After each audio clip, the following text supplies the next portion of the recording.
السلام عليكم اخواني المغاربه. فكاين شي قصص اللي كيخلي راسك يوقف، ماشي غير حيت فيها الموت ولكن حيت فيها غدر كيخليك انك تسول واش هادو بشر. اليوم اخواني غنحكيو على القصه ديال ياسين، الشاب اللي خرج يقلب على رزقه ولا باش يغير الجو، ولقى راسو اخواني في واحد الفخ محكم ديال شبكه منظمه سعود ديال البشر. اخواني اليوم غنحكيو لكم على قصه ديال ياسين، الشاب اللي خرج يقلب على الرزق ديالو ولا باش يغير الجو، ولقى راسو اخواني في واحد الفخ ديال سعود ديال البشر مجرمين. ناس اخواني عسكريين وممرضات، والناس كان خاصهم يحميوا المجتمع، هما اللي كانوا كيخططوا باش ينهيو الحياه ديال واحد الشخص بريء وعنده بنيه صغيره. اخواني واش هادشي صدفه ولا حنا قدام مافيا جديده كتصيد الضحايا ديالها عبر التطبيقات ديال الهاتف؟ فبقاو معايا اخواني حتى التفاصيل اللي غادي نعاود لكم كتقشعر لها الابدان. في المحامي ديال العائله خرج بتصريحات كتهز الكيان ديال المجتمع. سعود ديال الناس اخواني، تخيلوا معايا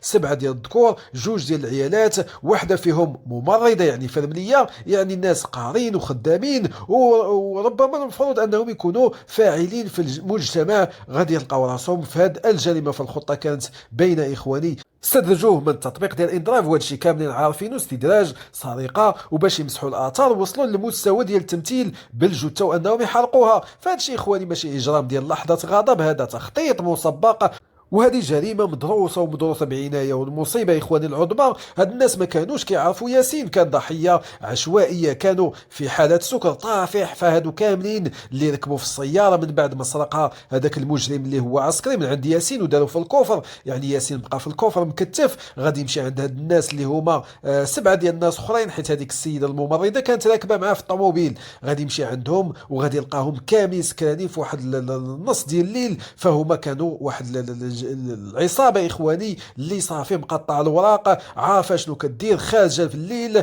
صافي ما عندها حتى شي هدف في الحياه من غير انهم يسرقوا وينهبوا الناس. فاش هادي الطريق بالسياره المسروقه كيتمشاو بين المدن بحال الا هما في رحله اخواني سياحيه، حتى شي حاجه ما واقعه ودم بارد كيتمشاو به. فهنا اخواني كيبان الخبز. المتهم الرئيسي اللي هو العسكري مازال كيراوغ، مره كيقول كنت محشش، مره كيقول مريض نفسي، باغي يدير فيها واحد التمثيليه ديال المريض باش يفلت من الحبس. ولكن اخواني واش يعقل العسكري انه يخدم عقله باش يخنق بحبل ويحرق الجثه وفي الاخير يبغي يرجعها انها نوبه نفسيه وبانه مريض؟ فهذا الشيء لا يعقل اخواني، فهذا الشيء كيحرق القلب. والمغاربه كاملين كيسولوا واش القانون غادي يضرب بيد من حديد كيف ما عودنا. فعائله ياسين عايشه دابا في جحيم اخواني، كيتسناو العداله. 6 ديال المجرمين اخواني دابا في عكاشه كيتحاسبوا، و3 في حاله صلاح. والشارع المغربي كيتساءل كيفاش هاد الشبكه قدرت انها تخدم بهذه الاحترافيه وبهذا الدم البارد. فكاينين بزاف ديال الهضره في الشارع، كاين تحليل كيقول ان هاد الشبكه ما كانتش غير سرقه عاديه، كاين فرضيه كتقول انهم كانوا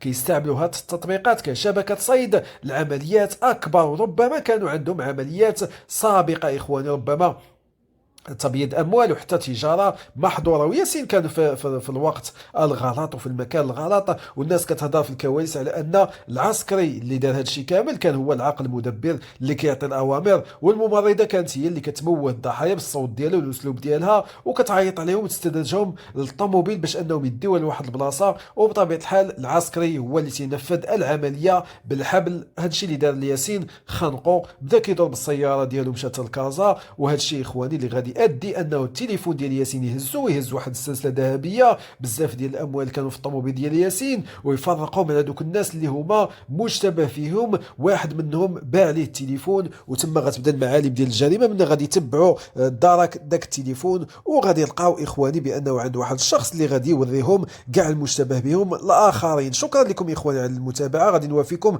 مستجدات اخرى، والسلام عليكم.